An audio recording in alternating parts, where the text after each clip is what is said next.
Welcome back to the shop. It's a hot one today. Today we're going to focus on getting this guy up and running. I don't think my employee here is super excited about that. But maybe she'll get more excited when the engine actually runs. Well, the Yanmar 4JHBE is finally put together and in running condition. So we're going to see if we can't get it started for the first time. For those of you just coming in, this engine we've been doing a complete overhaul on over the last couple months, and she's finally ready to go. But before we put any fuel or electricity to this engine, we need to test our oil pressure. So I'm going to start with setting up my gauge here, and we're going to plug it right into where that sending unit was and make sure that all of our oil galleries are primed and ready to go. You never ever want to start a rebuild or a new engine without doing this first. We want to make sure we have good oil pressure. That way we don't damage anything. This kit is pretty handy. It's a Maddox kit from Harbor Freight. I am going to be ordering a Snap-on oil pressure kit. This thing has worked pretty well so far, although there's times that I wonder if the gauge is all that accurate because it doesn't fall all the way back to zero sometimes. So right here I'm just removing my sending unit, and you can plug in your oil pressure gauge anywhere along the rail, and that probably would have been more direct. There's actually an oil pressure switch on the block directly, and that probably would have been a little bit more accurate. But in this case, this will tell me if the filter is picking up oil, and that's what I want to know. So we're going to get this screwed in here and start priming our system. Now, these Yanmars don't call for any particular break-in oil. I know a lot of people use special break-in oil on certain engines. Read your manual if you're unsure. In this case, Yanmar just says use the 1540 that you'd normally use. So once we get this hooked up, we're going to crank the engine. We'll get the engine all set up. However, I'm not going to hook up fuel just yet. I don't want the engine to start or to try to start. I just want to start pumping oil through my galleries. If you guys saw the earlier videos of Jason and I assembling this thing, you saw that we were putting assembly lube on all of our rotating assembly and required parts. This is super important whenever you're building an engine, because there will be a period of time, and sometimes it can be a relatively long period of time depending on how big the engine is, where, oil is getting sucked up and pumped through all these, bearings and valve train and all kinds of stuff. The oil has kind of a long path, and especially a long path back to the filter where my gauge is going to be hooked up. So that's what you're going to see once we start cranking it. It's going to take a minute. Right now I'm going to get our starter all hooked up. I've got my starting batteries behind me, and we're going to get our positive and negative, and then the remote switch hooked up because I don't have the panel for this engine, and that way we can crank it in place.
Yay, we have good oil pressure. See how long it took? This is why you want to do this prior to starting your engine. I'm going to check my oil level here real quick because it should have dropped now that the galleries and the filter are full. And sure enough, it did. We've got to add about probably half a quart more. I want to make sure this engine's topped off before we actually run the thing.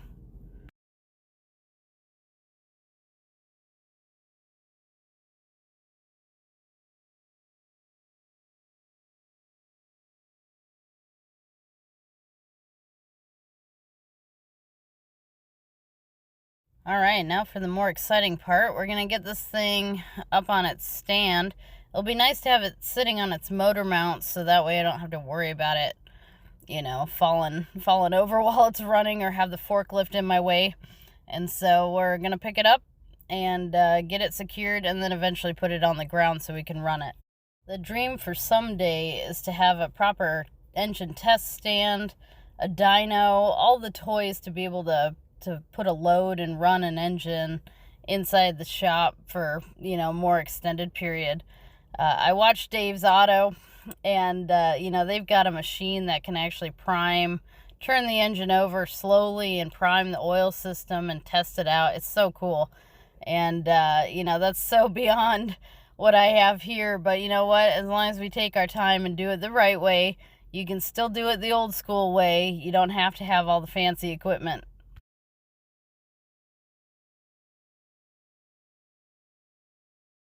Now, prior to running this engine, I've got to get the belt taken off the pulleys because the alternator is not currently hooked up to anything. And so I don't want to blow the diodes in the alternator by not giving it anywhere to essentially send its juice. And so we got to get this undone. We're also going to be running the engine for a very, very short period of time. So we're not going to bother hooking up water or anything like that. Not for this test run. I just want to make sure it's not knocking, that it has good oil pressure, that it sounds normal. That way we can send it out, install it on the boat, and then actually like run it through its paces and make sure it's fine.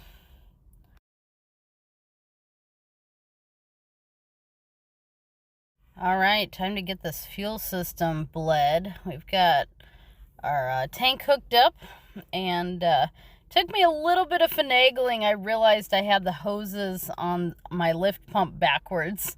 And so at first it wouldn't prime. Once I figured it out, now it primes great. So we're going to get this filter primed up and then move on to the injection pump and then moved on to our injectors.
Alright, now that we have our injectors primed, I'm going to give this thing some heat just to help it start easier.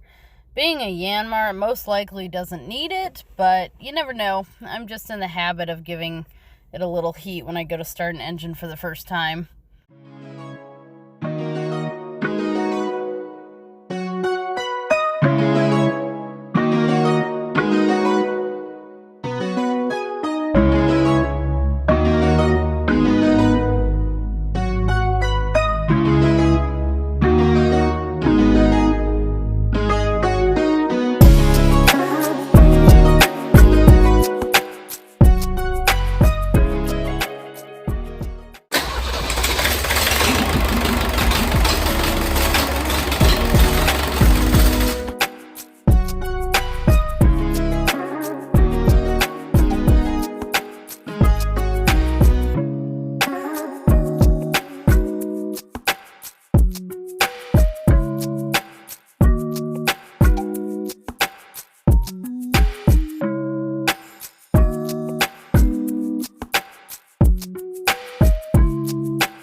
Yay! She runs! Well, that's it for today. This engine's running great. Thanks for watching, and I will see you guys next time.